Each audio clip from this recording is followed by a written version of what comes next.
Chapter 16. The Anguish of Ram. Ram was running back towards his forest home. His heart was beating much faster than it usually would. A sense of dread had overcome him. As he turned a bend in the path, his eyes widened in shock. "Lakshman, what are you doing here? I had asked you to remain with Sita." Lakshman related his argument with Sita after they had heard Ram's voice call out for help. "I assured Sita that this must be a Rakshasa trick, that you would be able to handle any danger on your own.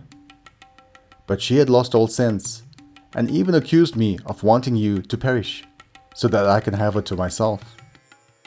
Ram chided his younger brother as he continued to run back to their cottage.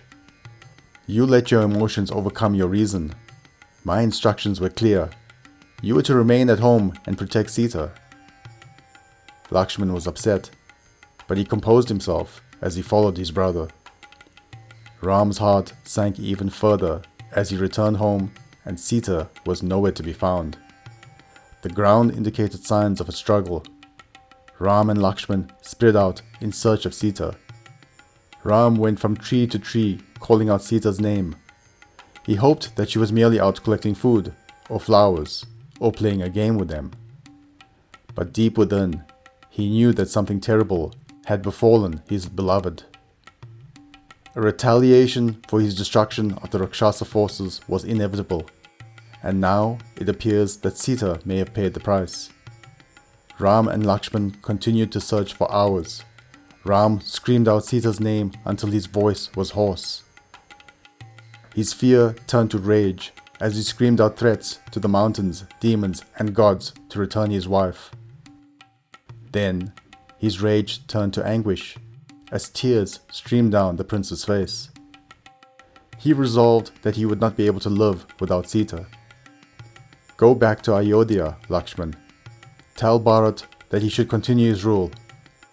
Without Sita, all of life is meaningless.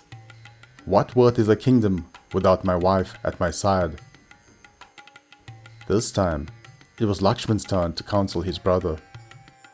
"Ram, such despair does not become you. I accept my blame for my neglect of duty, but you are a warrior and a monarch. We must not abandon hope. We will find Sita."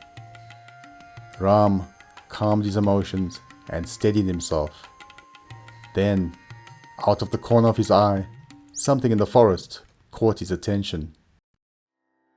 Thank you for watching so far. I hope you enjoyed. If you did, please hit the like button. If you're new here, please subscribe. This will ensure that more people can find this resource. Click the notification button so that you can be the first to know about new uploads. And please do comment below. I'll do my best to reply to any questions. Thank you.